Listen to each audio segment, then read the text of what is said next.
ఉచితం కాగితాలకేనా? సగటు మనిషికి మళ్లీ గగనమైన సొంతింటి కల.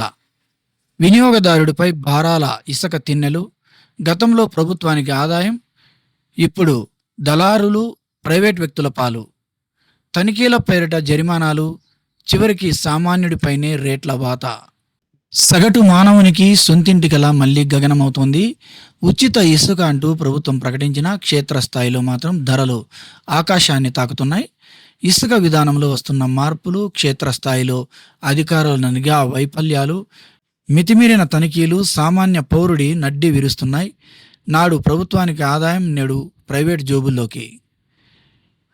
ఈ విషయంపై ఉచిత ఇసుక విధానంపై మన ముఖ్యమంత్రి చంద్రబాబు నాయుడు ఏం చెప్తున్నారో ఇప్పుడు చూద్దాం.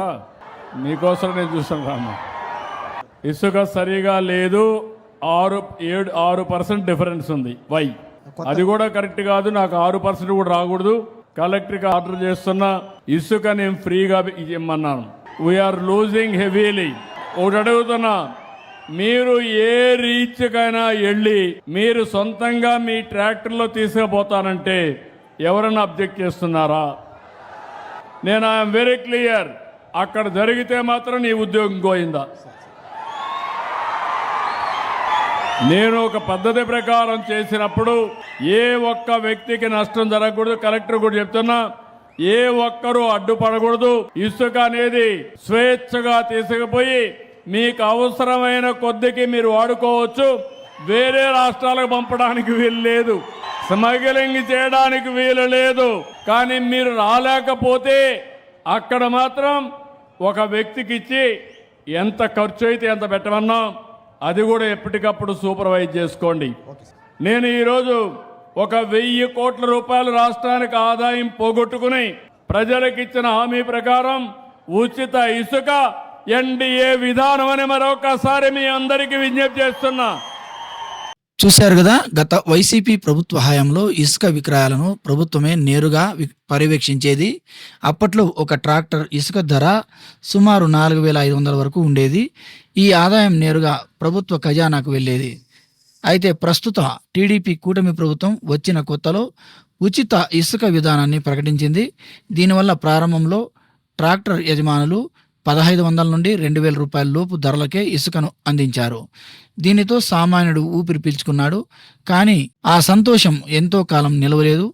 ప్రస్తుతం అదే ట్రాక్టర్ ఇసుక ధర మళ్ళీ 3,000 నుండి 4,000 మార్కుకు చేరుకుంది. ఇక్కడ గమనించాల్సిన విషయం ఏమిటంటే, గతంలో ప్రభుత్వానికి వెళ్ళిన ఆదాయం ఇప్పుడు ప్రైవేట్ వ్యక్తులు మరియు ట్రాక్టర్ యజమానుల జోబుల్లోకి వెళ్తుందనే విమర్శలు వ్యక్తమవుతున్నాయి. ఉచితం అని చెబుతూనే మరోవైపు పోలీసులు, రెవెన్యూ అధికారులు ఇసుక రవాణా చేసే వాహనాలపై విరుచుకు పడుతుండడమే ఈ ధరల పెరుగుదలకు ప్రధాన కారణమని తెలుస్తోంది. ఎందుకు ఎక్కువ ధరలకు అమ్ముతున్నారంటూ ట్రాక్టర్ యజమానులను స్టార్ జే మనం న్యూస్ ప్రశ్నించగా వారి నుండి వస్తున్న సమాధానం సామాన్యులను విస్మయానికి గురిచేస్తోంది.